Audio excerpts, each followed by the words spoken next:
ಎಲ್ಲರಿಗೂ ನಮಸ್ಕಾರ. ಪ್ರಸ್ತುತಪಡಿಸುವವರು ಸುರೇಶ್ HB, ವಿಜ್ಞಾನ ಶಿಕ್ಷಕರು, ಬೆಂಗಳೂರು ಗ್ರಾಮಾಂತರ ಜಿಲ್ಲೆ. 10ನೇ ತರಗತಿ NCERT ವಿಜ್ಞಾನ ಪಠ್ಯ ಪುಸ್ತಕದಲ್ಲಿನ ನಿಯಂತ್ರಣ ಮತ್ತು ಸಹಭಾಗಿತ್ವ ಅಧ್ಯಾಯದ ಪರಿಕಲ್ಪನೆಗಳ ಮುಂದುವರೆದ ಭಾಗ.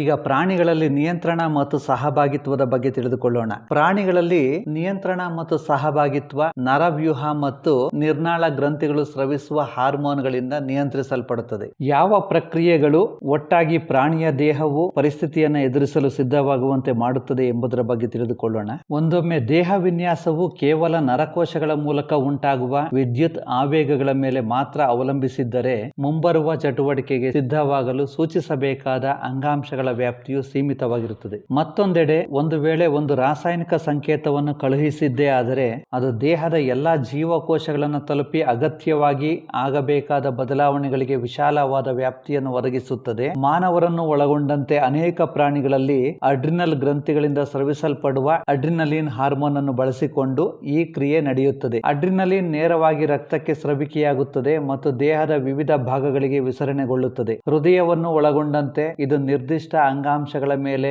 ಅಥವಾ ಗುರಿ ಅಂಗಗಳ ಮೇಲೆ ವರ್ತಿಸುತ್ತದೆ. ಹಾರ್ಮೋನ್ಗಳ ನಿಯಂತ್ರಣಕ್ಕೆ ಒಳಪಟ್ಟ ಅಂಗಗಳಿಗೆ ಗುರಿ ಅಂಗಗಳು ಎನ್ನುತ್ತೇವೆ. ಇದರ ಪರಿಣಾಮವಾಗಿ ಹೃದಯದ ಬಡಿತದ ವೇಗವು ಹೆಚ್ಚಾಗಿ ನಮ್ಮ ಸ್ನಾಯುಗಳಿಗೆ ಹೆಚ್ಚು ಆಕ್ಸಿಜನ್ ಪೂರೈಕೆಯಾಗುತ್ತದೆ. ಜೀರ್ಣಾಂಗ ವ್ಯೂಹ ಮತ್ತು ಚರ್ಮದಲ್ಲಿನ ಸಣ್ಣ ಅಪಧಮನಿಗಳ ಸುತ್ತ ಇರುವ ಸ್ನಾಯುಗಳ ಸಂಕುಚನೆಯಿಂದ ಈ ಅಂಗಗಳಿಗೆ ಹರಿಯುವ ರಕ್ತವು ಕಡಿಮೆಯಾಗುತ್ತದೆ. ಇದು ನಮ್ಮ ಅಸ್ಥಿಪಂಜರದ ಸ್ನಾಯುಗಳಿಗೆ ರಕ್ತದ ಹರಿಯುವಿಕೆಯನ್ನು ತಿರುಗಿಸುತ್ತದೆ. ಪಕ್ಕೆಲುಬು ಸ್ನಾಯುಗಳ ಮತ್ತು ಒಪೆಯ ಸಂಕುಚನಗಳಿಂದ ಉಸಿರಾಟದ ಗತಿಯೂ ಕೂಡ ಹೆಚ್ಚಾಗುತ್ತದೆ. ಈ ಎಲ್ಲಾ ಪ್ರಕ್ರಿಯೆಗಳು ಒಟ್ಟಾಗಿ ಪ್ರಾಣಿಯ ದೇಹವು ಪರಿಸ್ಥಿತಿಯನ್ನು ಎದುರಿಸಲು ಸಿದ್ಧವಾಗುವಂತೆ ಮಾಡುತ್ತದೆ. ಚಟುವಟಿಕೆ 7.3 ಚಿತ್ರ 7.7 ಅನ್ನು ನೋಡಿ. ಚಿತ್ರದಲ್ಲಿ ಸೂಚಿಸಲಾದ ನಿರ್ನಾಳ ಗ್ರಂಥಿಗಳನ್ನು ಗುರುತಿಸಿ. ಇವುಗಳಲ್ಲಿ ಕೆಲವು ಗ್ರಂಥಿಗಳನ್ನು ಕೋಷ್ಟಕ 7.1ರಲ್ಲಿ ಪಟ್ಟಿ ಮಾಡಲಾಗಿದೆ ಮತ್ತು ಪಠ್ಯದಲ್ಲಿ ಚರ್ಚಿಸಲಾಗಿದೆ. ಇತರೆ ಗ್ರಂಥಿಗಳ ಕಾರ್ಯಗಳನ್ನು ಪತ್ತೆ ಮಾಡಲು ಪುಸ್ತಕಗಳನ್ನು ಪರಾಮರ್ಶಿಸಿ ಮತ್ತು ನಿಮ್ಮ ಶಿಕ್ಷಕರೊಂದಿಗೆ ಚರ್ಚಿಸಿ. ಮಾನವರಲ್ಲಿ ಅಂತಃಸ್ರಾವಕ ಗ್ರಂಥಿಗಳು ಚಿತ್ರ A ಗಂಡು, ಚಿತ್ರ B ಹೆಣ್ಣು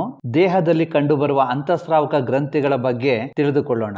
ರಾಸಾಯನಿಕ ಸ್ರವಿಕೆಯನ್ನ ಉತ್ಪತ್ತಿ ಮಾಡುವ ಅಂಗಗಳಿಗೆ ಗ್ರಂಥಿಗಳು ಎನ್ನುತ್ತೇವೆ. ಅಂತಃಸ್ರಾವಕ ಗ್ರಂಥಿಗಳು ಉತ್ಪತ್ತಿ ಮಾಡುವ ರಾಸಾಯನಿಕ ಸ್ರವಿಕೆಗೆ ಹಾರ್ಮೋನ್ಗಳು ಎನ್ನುತ್ತೇವೆ. ಮಾನವರಲ್ಲಿ ಕಂಡುಬರುವ ಪ್ರಮುಖ ಅಂತಃಸ್ರಾವಕ ಗ್ರಂಥಿಗಳು ಯಾವುವೆಂದರೆ ಪಿಟ್ಯುಟರಿ ಗ್ರಂಥಿ, ಥೈರಾಯ್ಡ್ ಗ್ರಂಥಿ, ಪ್ಯಾರಾಥೈರಾಯ್ಡ್ ಗ್ರಂಥಿಗಳು, ಅಡ್ರಿನಲ್ ಗ್ರಂಥಿಗಳು, ಮೇದೋಜೀರಕ ಗ್ರಂಥಿ, ಪ್ರಜನನ ಗ್ರಂಥಿಗಳಾದ ವೃಷಣಗಳು ಮತ್ತು ಅಂಡಾಶಯಗಳು. ಮಾನವನ ದೇಹದಲ್ಲಿರುವ ಅತ್ಯಂತ ಚಿಕ್ಕ ಗ್ರಂಥಿ ಪಿಟ್ಯುಟರಿ ಗ್ರಂಥಿ. ಇದು ಕಡಲೆಕಾಳಿನಷ್ಟು ಗಾತ್ರವನ್ನ ಹೊಂದಿದ್ದು ಮೆದುಳಿನ ಬುಡಭಾಗದಲ್ಲಿರುತ್ತದೆ. ಮಾನವನ ದೇಹದಲ್ಲಿರುವ ಅತ್ಯಂತ ದೊಡ್ಡ ಗ್ರಂಥಿ ಯಕೃತ್ ಅಥವಾ ಪಿತ್ತಕೋಶ, ಲಿವರ್. ಅಯೋಡಿನ್ ನಿಂದ ಸಮೃದ್ಧವಾದ ಉಪ್ಪನ್ನೇ ಬಳಸಬೇಕು.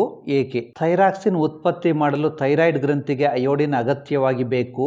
ನಮ್ಮ ದೇಹದಲ್ಲಿ ಕಾರ್ಬೋಹೈಡ್ರೇಟ್, ಪ್ರೋಟೀನ್ ಮತ್ತು ಕೊಬ್ಬಿನ ಚಯಾಪಚಯ ಕ್ರಿಯೆಯನ್ನು ಥೈರಾಕ್ಸಿನ್ ನಿಯಂತ್ರಿಸಿ ಬೆಳವಣಿಗೆಗಾಗಿ ಅತ್ಯುತ್ತಮ ಸಮತೋಲನವನ್ನು ಒದಗಿಸುತ್ತದೆ. ಥೈರಾಕ್ಸಿನ್ ನ ಸಂಶ್ಲೇಷಣೆಗೆ ಅಯೋಡಿನ್ ಅಗತ್ಯವಾಗಿ ಬೇಕು. ನಮ್ಮ ಆಹಾರದಲ್ಲಿ ಅಯೋಡಿನ್ ಕೊರತೆ ಉಂಟಾದರೆ ನಾವು ಗಳಗಂಡ ರೋಗಕ್ಕೆ ತುತ್ತಾಗುವ ಸಂಭವವಿದೆ. ಗಳಗಂಡ ರೋಗದ ಒಂದು ರೋಗ ಲಕ್ಷಣವೆಂದರೆ ಊದಿಕೊಂಡಿರುವ ಕುತ್ತಿಗೆ. ಪಿಟ್ಯುಟರಿ ಗ್ರಂಥಿ ಬೆಳವಣಿಗೆ ಹಾರ್ಮೋನ್ ಅನ್ನು ಉತ್ಪಾದಿಸುತ್ತದೆ. ಬಾಲ್ಯದಲ್ಲಿ ಬೆಳವಣಿಗೆ ಹಾರ್ಮೋನಿನ ಕೊರತೆಯಿಂದಾಗಿ ಕುಬ್ಜತೆ ಉಂಟಾಗುತ್ತದೆ.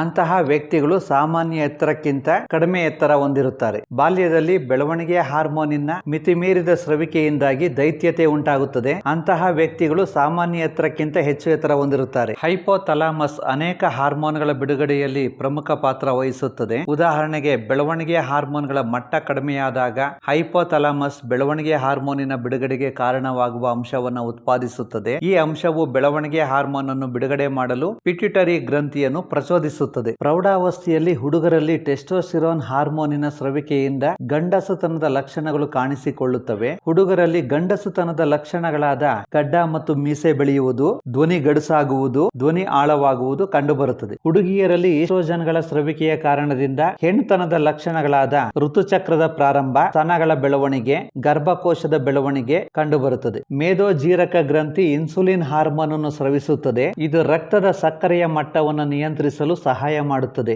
ಇನ್ಸುಲಿನ್ ಹಾರ್ಮೋನಿನ ಕೊರತೆಯಿಂದ ಉಂಟಾಗುವ ರೋಗ ಮಧುಮೇಹ ರೋಗ ಅಥವಾ ಸಕ್ಕರೆ ಕಾಯಿಲೆ ಡಯಾಬಿಟಿಸ್ ಮೆಲಿಟಸ್. ಈಗ ಚಟುವಟಿಕೆ 7.4 ಬಗ್ಗೆ ತಿಳಿದುಕೊಳ್ಳೋಣ.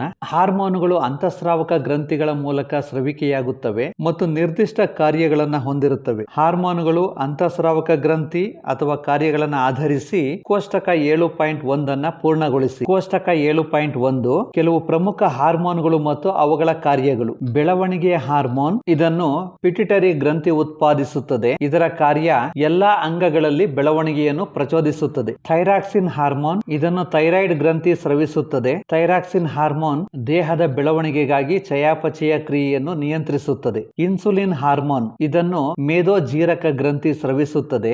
ಇದು ರಕ್ತದಲ್ಲಿನ ಸಕ್ಕರೆಯ ಮಟ್ಟವನ್ನು ನಿಯಂತ್ರಿಸುತ್ತದೆ. ಟೆಸ್ಟೋಸ್ಟಿರಾನ್ ಹಾರ್ಮೋನ್, ಇದನ್ನು ವೃಷಣಗಳು ಉತ್ಪಾದಿಸುತ್ತವೆ. ಇದು ಗಂಡು ಸಂತಾನೋತ್ಪತ್ತಿ ಅಂಗಗಳ ಬೆಳವಣಿಗೆ, ಹುಡುಗರಲ್ಲಿ ಗಂಡಸುತನದ ಲಕ್ಷಣಗಳ ಬೆಳವಣಿಗೆಗೆ ಸಹಾಯಕವಾಗಿದೆ. ಈಸ್ಟ್ರೋಜನ್, ಇದನ್ನು ಅಂಡಾಶಯಗಳು ಉತ್ಪಾದಿಸುತ್ತವೆ. ಇದು ಹೆಣ್ಣು ಸಂತಾನೋತ್ಪತ್ತಿ ಅಂಗಗಳ ಬೆಳವಣಿಗೆ, ಋತುಚಕ್ರದ ನಿಯಂತ್ರಣ ಇತ್ಯಾದಿಗಳಿಗೆ ಸಹಾಯಕವಾಗಿದೆ. ಅಡ್ರಿನಲಿನ್, ಇದನ್ನು ಅಡ್ರಿನಲ್ ಗ್ರಂಥಿಗಳು ಸ್ರವಿಸುತ್ತವೆ. ಇದು ತುರ್ತು ಪರಿಸ್ಥಿತಿಯಲ್ಲಿ ವ್ಯಕ್ತಿ ಜೀವವನ್ನು ಕಾಪಾಡಲು ಸಹಾಯಕವಾಗಿದೆ. ಯಾವುದನ್ನು ಗ್ರಂಥಿಗಳ ರಾಜ ಎಂದು ಕರೆಯುತ್ತಾರೆ? ಪಿಟ್ಯುಟರಿ ಗ್ರಂಥಿಯನ್ನು. ಇದು ಉಳಿದೆಲ್ಲ ನಿರ್ನಾಳ ಅಥವಾ ಅಂತಸ್ರಾವಕ ಗ್ರಂಥಿಗಳ ಕಾರ್ಯಚಟುವಟಿಕೆಯನ್ನು ನಿಯಂತ್ರಿಸುವುದರೊಂದಿಗೆ ಸಹಭಾಗಿತ್ವವನ್ನು ಉಂಟುಮಾಡುತ್ತದೆ. ಯಾವುದನ್ನು ವ್ಯಕ್ತಿತ್ವದ ಹಾರ್ಮೋನ್ ಎಂದು ಕರೆಯುತ್ತೇವೆ? ಥೈರಾಕ್ಸಿನ್ ಹಾರ್ಮೋನ್ ಅನ್ನು. ಇದು ದೈಹಿಕ ಮತ್ತು ಮಾನಸಿಕ ಬೆಳವಣಿಗೆಗೆ ಪರೋಕ್ಷವಾಗಿ ಸಹಾಯಕವಾಗಿದೆ. ಯಾವುದನ್ನು ತುರ್ತು ಪರಿಸ್ಥಿತಿಯ ಹಾರ್ಮೋನ್ ಎಂದು ಕರೆಯಲಾಗುತ್ತದೆ? ಅಡ್ರಿನಲಿನ್ ಹಾರ್ಮೋನ್ ಅನ್ನು. ಏಕೆಂದರೆ ಇದು ತುರ್ತು ಪರಿಸ್ಥಿತಿಯಲ್ಲಿ ವ್ಯಕ್ತಿಯ ಜೀವವನ್ನು ಉಳಿಸಲು ಸಹಾಯ ಮಾಡುತ್ತದೆ. ಅಡ್ರಿನಲಿನ್ ಹಾರ್ಮೋನ್ ಯಾವ ಸಂದರ್ಭದಲ್ಲಿ ಹೆಚ್ಚಾಗಿ ಉತ್ಪತ್ತಿಯಾಗುತ್ತದೆ? ವ್ಯಕ್ತಿಯು ಭಯಪಟ್ಟಾಗ, ಆತಂಕಪಟ್ಟಾಗ, ಕೋಪೋದ್ವೇಗಕ್ಕೆ ಒಳಗಾದಾಗ, ಉದ್ವೇಗಕ್ಕೆ ಒಳಗಾದಾಗ, ಭಾವೋದ್ವೇಗಕ್ಕೆ ಒಳಗಾದಾಗ ಮುಂತಾದ ಸಂದರ್ಭಗಳಲ್ಲಿ ಹೆಚ್ಚಾಗಿ ಉತ್ಪತ್ತಿಯಾಗುತ್ತದೆ. ಅಡ್ರಿನಲಿನ್ ಹಾರ್ಮೋನ್ ಅನ್ನು ತುರ್ತು ಪರಿಸ್ಥಿತಿಯ ಹಾರ್ಮೋನ್ ಎಂದು ಕರೆಯಲು ಕಾರಣವೇನು? ಇದು ತುರ್ತು ಪರಿಸ್ಥಿತಿಯಲ್ಲಿ ಹೃದಯದ ಬಡಿತ, ನಾಡಿ ಮಿಡಿತ ಮತ್ತು ಉಸಿರಾಟದ ದರವನ್ನು ಸಾಮಾನ್ಯ ಮಟ್ಟಕ್ಕೆ ತರುವುದರ ಮೂಲಕ ವ್ಯಕ್ತಿ ಜೀವವನ್ನು ಕಾಪಾಡುತ್ತದೆ. ಈಗ ಪರಿಕಲ್ಪನೆಯ ಪ್ರಶ್ನೆಗಳಿಗೆ ಉತ್ತರಿಸೋಣ. ಪ್ರಶ್ನೆ ಸಂಖ್ಯೆ 1, ಪ್ರಾಣಿಗಳಲ್ಲಿ ರಾಸಾಯನಿಕ ಹೊಂದಾಣಿಕೆಯು ಹೇಗೆ ಉಂಟಾಗುತ್ತದೆ? ಪ್ರಶ್ನೆ ಸಂಖ್ಯೆ 2, ಅಯೋಡಿನ್ ಯುಕ್ತ ಉಪ್ಪಿನ ಬಳಕೆಯನ್ನು ಏಕೆ ಶಿಫಾರಸು ಮಾಡಲಾಗುವುದು? ಥೈರಾಯ್ಡ್ ಗ್ರಂಥಿಯು ಥೈರಾಕ್ಸಿನ್ ಹಾರ್ಮೋನ್ ಉತ್ಪಾದಿಸಲು ಅಯೋಡಿನ್ ಅತ್ಯವಶ್ಯಕ. ಥೈರಾಕ್ಸಿನ್ ಹಾರ್ಮೋನ್ ಕಾರ್ಬೋಹೈಡ್ರೇಟ್ಗಳು, ಪ್ರೋಟೀನ್ಗಳು ಮತ್ತು ಕೊಬ್ಬಿನ ಚಯಾಪಚಯ ಕ್ರಿಯೆಯಲ್ಲಿ ಥೈರಾಕ್ಸಿನ್ ಹಾರ್ಮೋನ್ ಸಹಾಯಕವಾಗಿದೆ. ಅಯೋಡಿನ್ ಕೊರತೆಯಿಂದ ಸರಳ ಗಳಗಂಡ ರೋಗ ಉಂಟಾಗುತ್ತದೆ. ಇದನ್ನು ತಡೆಗಟ್ಟಲು ಅಯೋಡಿನ್ ಯುಕ್ತ ಉಪ್ಪಿನ ಬಳಕೆಯನ್ನ ಶಿಫಾರಸು ಮಾಡಲಾಗುವುದು. ಪ್ರಶ್ನೆ ಸಂಖ್ಯೆ 3, ಅಡ್ರಿನಲಿನ್ ರಕ್ತದಲ್ಲಿ ಸ್ರವಿಕೆಯಾದಾಗ ನಮ್ಮ ದೇಹವು ಹೇಗೆ ಪ್ರತಿಕ್ರಿಯಿಸುತ್ತದೆ? ಅಡ್ರಿನಲಿನ್ ರಕ್ತದಲ್ಲಿ ಸ್ರವಿಕೆಯಾದಾಗ ಹೃದಯದ ಬಡಿತ, ನಾಡಿ ಮಿಡಿತ, ರಕ್ತದ ಒತ್ತಡ ಮತ್ತು ಉಸಿರಾಟದ ದರ ಸಹಜ ಮಟ್ಟಕ್ಕೆ ಬರುವುದರೊಂದಿಗೆ ತುರ್ತು ಪರಿಸ್ಥಿತಿಯನ್ನು ಎದುರಿಸಲು ದೇಹ ಸಿದ್ಧಗೊಳ್ಳುವುದಕ್ಕೆ ಸಹಾಯ ಮಾಡುತ್ತದೆ. ಪ್ರಶ್ನೆ ಸಂಖ್ಯೆ 4, ಕೆಲವು ಮಧುಮೇಹ ರೋಗಿಗಳಿಗೆ ಇನ್ಸುಲಿನ್ ಚುಚ್ಚುಮದ್ದನ್ನು ನೀಡುವ ಮೂಲಕ ಚಿಕಿತ್ಸೆ ನೀಡಲು ಕಾರಣವೇನು? ಮಧುಮೇಹಿ ರೋಗಿಗಳಿಗೆ ಇನ್ಸುಲಿನ್ ಚುಚ್ಚುಮದ್ದನ್ನು ನೀಡಿದಾಗ ರಕ್ತದಲ್ಲಿನ ಸಕ್ಕರೆ ಮಟ್ಟವನ್ನ ನಿಯಂತ್ರಿಸುತ್ತದೆ.